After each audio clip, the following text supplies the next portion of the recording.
खबर में जुड़े रहिए आर इंडिया न्यूज़ के साथ।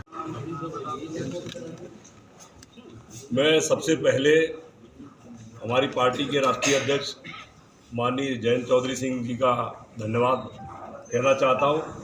मुझ जैसे छोटे अधने से कार्यकर्ता को उन्होंने विधान परिषद में भेज करके जो कार्य किया है, मैं देख रहा हूँ कि पूरे उत्तर प्रदेश में राष्ट्रीय लोकदल के कार्यकर्ता बड़े प्रफुल्लित हैं, खुश हैं। और मैं भारतीय जनता पार्टी के राष्ट्रीय नेतृत्व और प्रदेश के नेतृत्व को भी धन्यवाद और आभार व्यक्त करना चाहता हूँ।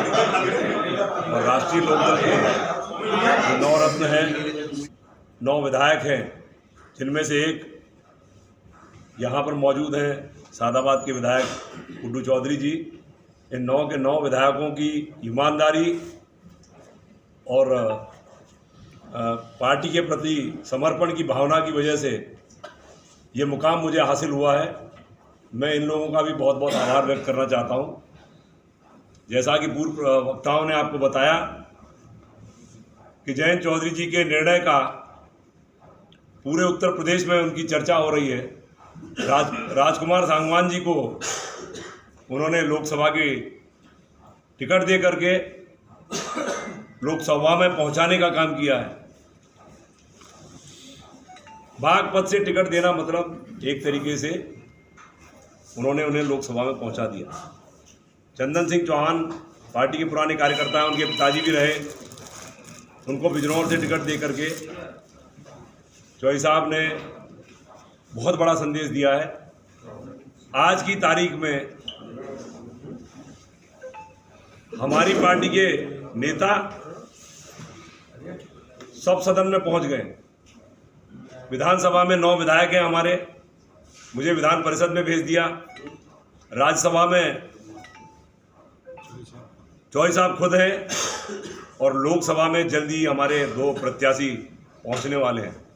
चारों सदनों में हमारे नेता जा कर के अपनी बात रखेंगे, किसानों की बात रखेंगे, मजदूरों की बात रखेंगे। जो हमारी आइडियोलॉजी पहले से चली आ रही है वही काम करने का काम करेंगे। जो चीज़ें हम पहले सड़कों पर उतर के आंदोलन करके लड़ के किसानों मजदूरों के लिए काम किया करते थे, वो आज गर्व से मैं कहना चाहता हूँ सत्ता में रह करके सदन में जा कर के बात उठाएंगे और किसानों मजदूरों का काम, जो उनकी इच्छाएँ, जो अभी जल्दी में आपने देखा होगा कि हमारे गठबंधन के तुरंत उपरांत उन्होंने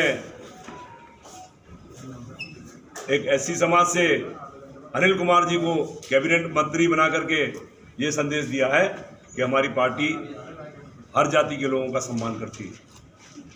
और उनके कैबिनेट मंत्री बनने के तुरंत बाद योगी जी ने नलकूपों के बिल को माफ़ करने का काम किया। ये हमारे गठबंधन की ताकत है, ये हमारे गठबंधन की धमक है। मैं पुनः यही कहना चाहता हूं कि हमारी आइडियोलॉजी वही रहेगी, भाईचारे की आइडियोलॉजी रहेगी, सबको साथ लेकर चलने की रहेगी। किसान मजदूरों की जो आवाज़ पहुंचाने के लिए सब सदन में हमारे नेता मौजूद हैं। और पूरे राष्ट्रीय लोकदल के कार्यकर्ताओं में एक उमंग जगी है, एक जोश जगा है। सबको ये महसूस हुआ है कि जो व्यक्ति ईमानदारी से, कर्मठता से अगर राष्ट्रीय लोकदल में काम करेगा तो उसे उसकी वफादारी का इनाम जरूर मिलेगा। बहुत बहुत धन्यवाद। आज मैं जिला आगरा का जिलाध्यक्ष होने के नाते आगरा प्यार की नगरी में सर्वप्रथम प्रथम बार योगेश नौवार जी एमएलसी चुन करके आए हैं। उनका बहुत हृदय की गहराई से बहुत बहुत धन्यवाद करता हूं, स्वागत करता हूं। राष्ट्रीय नेतृत्व का बहुत बहुत आभार व्यक्त करता हूं कि इस जो महीने के अंतराल जो हमारे राष्ट्रीय नेतृत्व ने जो फैसले लिए वो बहुत ही काबिल तारीफ है। क्योंकि देखिए, एक दलित समाज के व्यक्ति को कैबिनेट मंत्री बनाने का काम किया। भाई योगेश नौवार जी ने बहुत संघर्ष किया, उनको एमएलसी बनाने का कार्य किया। और मैं आने वाले समय में मैं आशा उम्मीद करता हूं कि भाई योगेश नौवार जी हमारे गरीब, दलित, मजदूर, किसान, गरीब की आवाज़ को विधान परिषद में बुलंद करने का कार्य करेंगे। आज राष्ट्रीय लोकदल का चारों जो लोकतंत्र में जो चारों स्तंभ हैं, चारों स्तंभ नहीं, 4 विधान परिषद हैं, जैसे विधायकी, एमएलसी, राज्यसभा और लोकसभा। अभी हमारा लोकसभा में नहीं है, मगर आने वाले कुछ समय में 2024 में लोकसभा में भी हमारा प्रतिनिधित्व होगा और सभी सदनों में हमारा प्रतिनिधित्व है। सभी सदनों में राष्ट्रीय लोकदल की बात रखने के लिए हमारे एमएलसी, विधायक और राज्यसभा सांसद और सभी हैं। और ये सारा कार्य, जैसे हमारे 9 विधायक थे, 9 विधायकों ने जो अपना ईमानदारी के साथ पार्टी के साथ खड़े होना और जो आने वाले समय में पार्टी का जो साथ दिया, पार्टी के जो दिशा निर्देश थे उन पर चल करके जो अभी राज्यसभा का चुनाव था 10 के 10 वोट डालने का काम किया। इससे हमारी पार्टी की वास्तव में साख बढ़ी है और मैं उन सभी 9 विधायकों के लिए भी बहुत बहुत धन्यवाद, हृदय की गहराइयों से उनका स्वागत सम्मान करता हूँ। यही कहना चाहूँगा कि आने वाले समय में हम लोगों का और हमारी पार्टी का जनाधार बढ़ेगा। देखिए, हमारे इकलौते विधान परिषद सदस्य योगेश नौवार जी का प्रेम की नगरी आगरा में प्रथम बार आने पर आगरा की समस्त राष्ट्रीय लोकदल और एनडीए की तरफ से इनका मैं हार्दिक स्वागत और अभिनंदन करता हूँ। राष्ट्रीय लोकदल ने एनडीए के साथ गठबंधन करके हमारे जमीनी कार्यकर्ता योगेश नौवार को विधान परिषद भेजने का जो काम किया है, इसके लिए मैं अपने राष्ट्रीय नेता आदरणीय जयंत चौधरी का बारंबार अभिनंदन और स्वागत करता हूं। और उनके इस निर्णय को मैं कहना चाहता हूं कि वो जिस तरीके से किसान, मजदूर और गरीब और ज़मीनी कार्यकर्ताओं की राजनीति करते हैं, उसका एक जीता जाता उदाहरण आपको देखने के लिए सामने बैठा हुआ है।